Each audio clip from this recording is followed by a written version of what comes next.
जिंदाबाद जिंदाबाद जिंदाबाद। हर जोर जुल्म के टक्कर में, हर जोर जुल्म के टक्कर में झारखंड सरकार झारखंड सरकार होश में आओ, चौकीदार दफ्तरों के साथ अन्याय करना बंद करो, आवाज दो हमें कहें।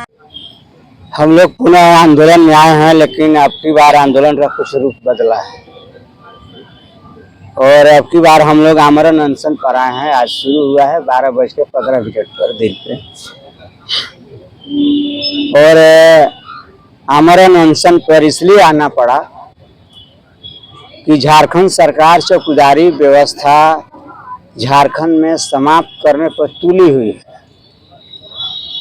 देश दुनिया को हम बताना चाहते हैं कि चौकीदारी व्यवस्था का एक अपना महत्व है, प्रशासनिक महकमा, और भारत की सबसे पुरानी प्रशासनिक व्यवस्था है चौकीदारी व्यवस्था। ये जो विज्ञापन निकाल रहे हैं, इस विज्ञापन का जो रूप है और इसके अनुसार जो इनके प्रशासनिक पदाधिकारी कार्रवाई कर रहे हैं, इससे झारखंड से चौकीदारी व्यवस्था समाप्त हो जाएगी। ये नियमावली बना है 15 में, झारखंड चौकीदार संवर्ग नियमावली, और उसमें प्रावधान किए हैं कि 100 से 120 आवासीय घरों का समूह होगा, बीट होगा। तो ये बीट बनाए नहीं, अब विज्ञापन निकालने का आदेश दे, विज्ञापन निकाल भी दिए। तो उसमें प्रावधान है कि जिस बीट में चौकीदार की नियुक्ति होगी उस बीट का अस्थायी निवासी होना चाहिए।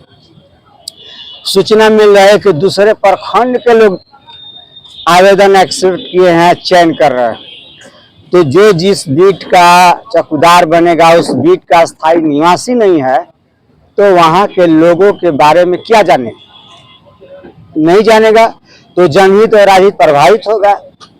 इनका सारा खुफिया विभाग फेल हो जाता है और चौकीदार खुफियागिरी करके सरकार को मदद करता है और अपनी जान जोखिम में डाल के मदद करते हैं। तो ये सरकार जो झारखंड की अभी चल रही है हेमंत जी के नेतृत्व में, हमारी इनसे कई बार बातचीत हुई। ये कभी नहीं कहे कि हम काम नहीं करेंगे, हमेशा कहे कि हम काम जरूर करेंगे। आंदोलन भी हम लोग किए, अहिंसात्मक तरीके से आंदोलन किए, जो किया जा सकता हम लोगों ने किया है। और इनका समय अब अंतिम चल रहा है और ये आंदोलन भी जनतांत्रिक तरीके से जो आंदोलन किया जाता है अहिंसात्मक तरीके से, उसका भी ये अंतिम कड़ी। आमरण अनशन के बाद कोई आंदोलन नहीं बचता है। तो इसके माध्यम से हम माननीय मुख्यमंत्री जी से यही कहना चाहते हैं कि आप चौकीदारी व्यवस्था बचाइए। और आपका कितना गलत है विज्ञापन, माननीय झारखंड हाई कोर्ट ने आदेश देकर बता दिया। गुमला, सरायकेला, गिरिडीह जिला में जो विज्ञापन निकला है उसको माननीय झारखंड हाई कोर्ट ने अगले सुनवाई तक स्थगित कर दिया है। और हम मांग कर रहे हैं आपके माध्यम से सरकार से कि आप उसके आलोक में सभी जगह स्थगित करिए, रुकिए, विज्ञापन रोक लगाइए, चौकीदारी व्यवस्था को बचाइए और पुराने लोगों को पुराने बीटों पर बहाल करिए और नया बीट सृजित करके नए लोगों को बहाल करिए विज्ञापन निकाल के। नहीं तो झारखंड से चौकीदारी व्यवस्था समाप्त हो जाएगी और इसकी सारी जवाबदेही मौजूदा सरकार की होगी। ऐसा सरकार चालबाजी क्यों कर रही है आप लोग के साथ? पिछली बार भी आंदोलन हुआ था, फिर आप लोग हटे, फिर आए हैं, तो क्या षड्यंत्र आप लोग? देखिए, पिछले बार तो आए थे एक सत्ताधारी दल के माननीय विधायक जी, उन्होंने आश्वस्त किया था ऑन रिकॉर्ड, और उस आश्वासन के बाद हम लोगों ने विचारों उपरांत स्थगित किया था आंदोलन। और हमने कहा था कि नहीं होगा तो हम 1 सप्ताह के बाद फिर आंदोलन में आ जाएंगे।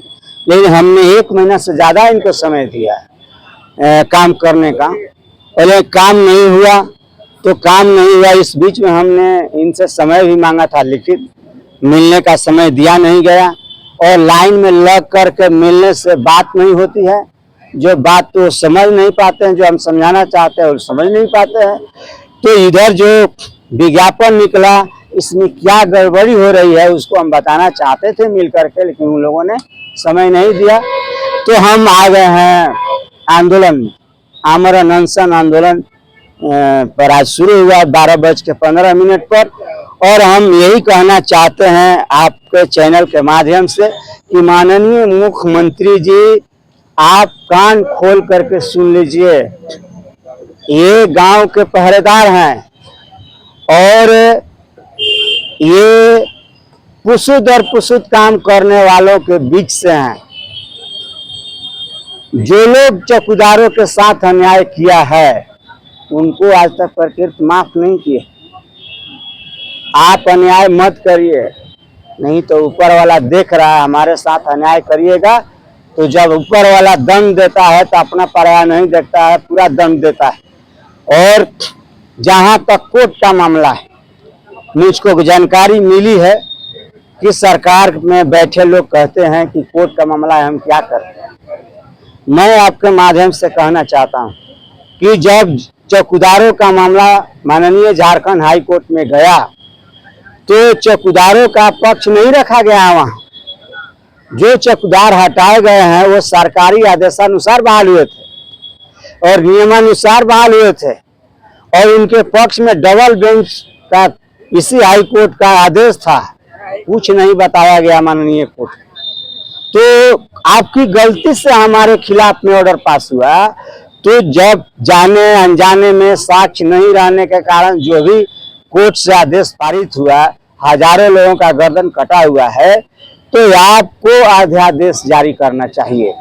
संस्था बनाई है जनता कि अगर हम सब आदर करते हैं, मानते हैं कोर्ट को और आदर से देखते हैं और वहां भी आदमी ही बैठते हैं और साक्ष्य आप प्रस्तुत नहीं करिएगा तो गलत आदेश पास हो सकता है।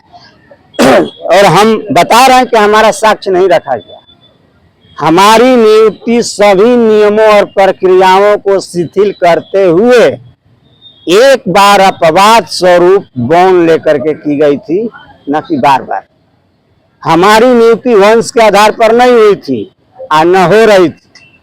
हमारी नियुक्ति सभी नियमों प्रक्रियाओं को शिथिल करके एक बार क्षतिपूर्ति के आधार पर दिया गया था। ये तथ्य नहीं रखा गया कोर्ट। आज क्या हो रहा है, ये पुराने बीटों पर विज्ञापन निकाल रहे हैं। कहीं अनुसूचित जाति का पद नील है, कहीं अनुसूचित जनजाति का पद नील है, कहीं पिछड़ा वर्ग का नील है, कहीं अत्यंत पिछड़ा वर्ग का नील।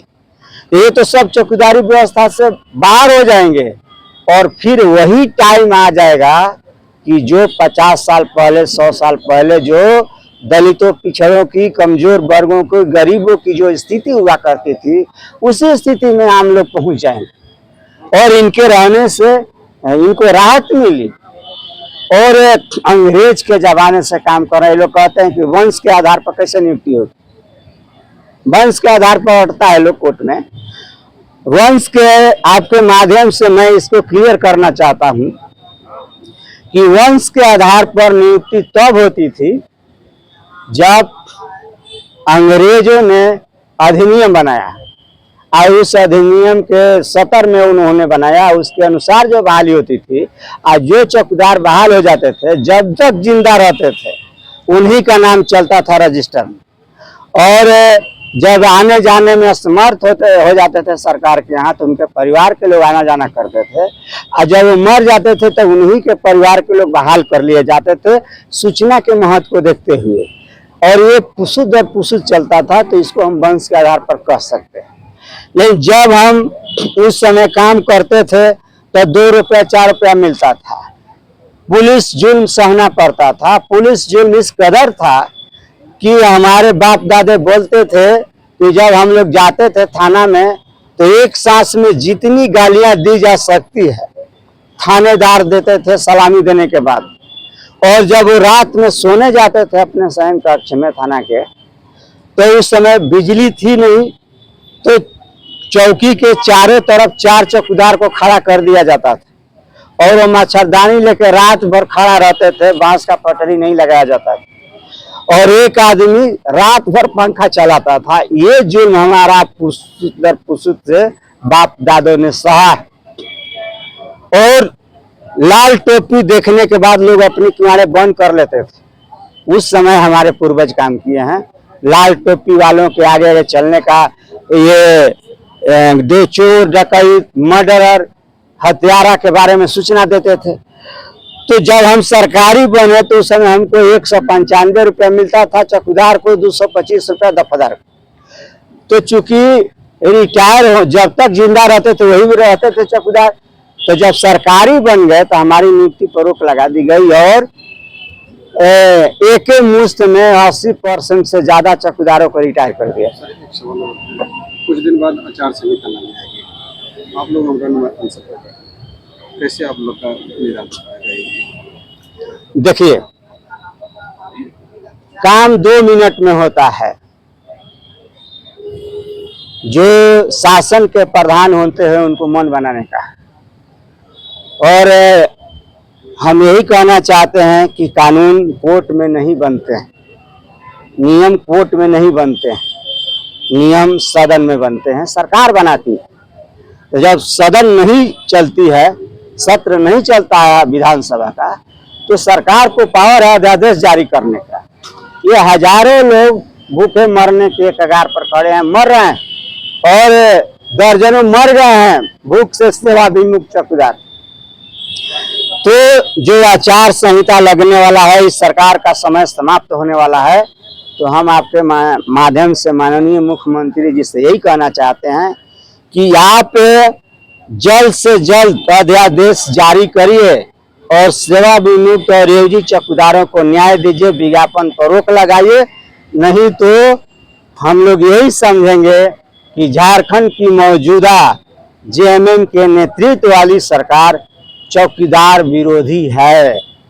और चौकीदार विरोधी है तो चौकीदारी व्यवस्था को बचाने के लिए चौकीदार किसी भी हद तक जाने के लिए मजबूर हो जाएंगे। ये और जो भी अप्रिय घटना घटेगी इसकी सारी जवाबदेही झारखंड सरकार की होगी। ये आमरण अनशन भी चल रहा है, यहाँ जो भी अप्रिय घटना घटेगी इसकी सारी जवाबदेही झारखंड सरकार की होगी। हमने लिख करके जिला प्रशासन को दे दिया है।